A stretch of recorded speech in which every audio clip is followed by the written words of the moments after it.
Morning students, today I am here to teach you Hindi grammar. Chapter 1. Chapter का name है आओ जाने भाषा। ऊ ऊ ऊ ऊ रोता है, भला चैन क्यों खोता है, बता बोलकर चाहिए क्या, तुझको देगी तेरी माँ। इसमें अपनी माँ अपने बच्चे से बोल रही है कि तू रोता क्यों है और मुझको बता कि तू क्या चाहता है, वो तेरी माँ तुझे देगी। ची ची ची ची करती है, बता भूखी है या प्यासी है, समझ कुछ आता नहीं, तू क्या समझना चाहती है। इसमें एक गर्ल, एक लड़की एक चिड़िया से बात कर रही है। वो क्या कह रही है कि चींची चींची करती है, तू बता भूखी है या प्यासी है। वो अपनी लैंग्वेज को चिड़िया लड़की से बोल रही है और लड़की उसकी लैंग्वेज को समझने की कोशिश कर रही है।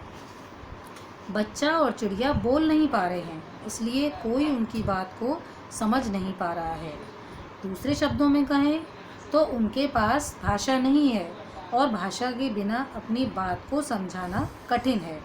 तो इट मीन्स कि हम जब अपनी बात किसी को समझाना चाहते हैं तो हमें उसके लिए एक भाषा की आवश्यकता होती है। एक प्रॉपर भाषा में ही हम अपनी बात को दूसरे व्यक्ति तक पहुंचा सकते हैं। अब आइए इधर देखते हैं। दादी बच्चों को कहानी सुना रही है और बच्चे सुनकर समझ रहे हैं। एक दादी माँ बैठी हैं देखिए इसमें, और दो बच्चे बैठे हुए हैं, वो उनको कहानी सुना रही है। बच्चे सुन रहे हैं और सुनकर उसको समझ रहे हैं। कनिका अपनी कॉपी में फलों के नाम लिख रही है और तनु उन्हें पढ़कर समझ रही है। अब ये जो कनिका है ये अपनी कॉपी में फलों के नामों को लिख रही है और जो सामने तनु बैठी हुई है वो उनको पढ़ कर समझने की कोशिश कर रही है।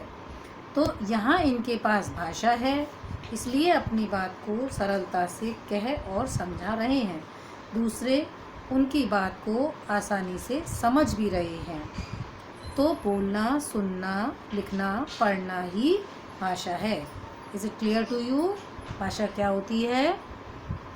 अपनी बात को सामने वाले दूसरे व्यक्ति तक पहुंचाना, उसको समझाना, बोलना, सुनना, लिखना, पढ़ना, यही आपकी भाषा होती है। हम जिस भाषा में दूसरे व्यक्ति तक अपनी बात को पहुंचा सकते हैं उसे क्या कहते हैं? भाषा। ओके।